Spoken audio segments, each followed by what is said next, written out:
Hello ನಮಸ್ಕಾರ Karnataka. Good vibes Galaxy YouTube ಚಾನಲ್ಗೆ ಎಲ್ರಿಗೂ ವೆಲ್ಕಮ್.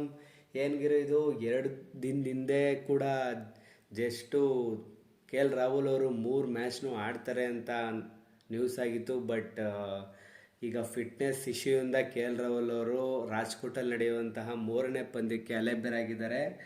ಏನಪ್ಪ ಖುಷಿ ವಿಚಾರ ಅಂತಂದರೆ ಪಡಿಕಲ್ ಅವ್ರನ್ನ ರಿಪ್ಲೇಸ್ ಮಾಡ್ಕೊಂಡಿದ್ದಾರೆ ರೀ. ಖುಷಿ ವಿಚಾರ ಇದು. ಆ್ಯಕ್ಚುಲಿ ಹೇಳ್ಬೇಕಂತಂದರೆ ಅವರು ಫಸ್ಟ್ ಟೈಮು ಮೇಡ್ ಇನ್ ಕಾಲಪ್ಪು in test for Indian team. But K L Rahul ಅವರು ನ್ಯಾಷನಲ್ ಕ್ರಿಕೆಟ್ ಅಕಾಡೆಮಿ ಬೆಂಗಳೂರಲ್ಲೇ ಇದ್ದಾರೆ ಫಿಟ್ನೆಸ್ ಟೆಸ್ಟ್ಗೋಸ್ಕರ. ಬಟ್ ಪಡಿಕಲ್ ಅವ್ರಿಗೆ ಒಂದು ಚಾನ್ಸ್ ಸಿಕ್ಕಿದೆ. ಈಗ ತಮಿಳ್ನಾಡು ಆಪೋಸಿಟ್ 151 ಕೂಡ ಹೊಡೆದಿದ್ರು ರಣಜಿ ಟ್ರೋಫಿಯಲ್ಲಿ. ಅದಕ್ಕೋಸ್ಕರ ಟೀಮಿಗೆ ತಗೊಂಡಿದ್ದಾರೆ. ನೋಡಬೇಕು ಆಡಿಸ್ತಾರೆ ಇಲ್ವಾ ಅಂತ.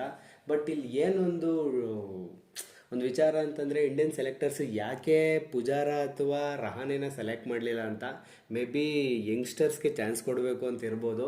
ನೋಡಬೇಕು ಪಡಿಕಲನ್ನು ಆಡಿಸ್ತಾರಾ ಇಲ್ವಾ ಅಂತ ನೋಡೋಣ. Thank you for watching video. ಯಾರ್ಯಾರೆಲ್ಲ ನಮ್ಮ ಚಾನಲ್ಗೆ ಇನ್ನೂ ಸಬ್ಸ್ಕ್ರೈಬ್ ಆಗಿಲ್ಲ ದಯವಿಟ್ಟು ಸಬ್ಸ್ಕ್ರೈಬ್ ಮಾಡ್ಕೊಳ್ಳಿ. ಇದೇ ರೀತಿಯಾದಂಥ ವಿಡಿಯೋದಲ್ಲಿ ಮತ್ತೆ ಸಿಗೋಣ. ಎಲ್ರಿಗೂ ಒಳ್ಳೆಯದಾಗಲಿ. Thank you.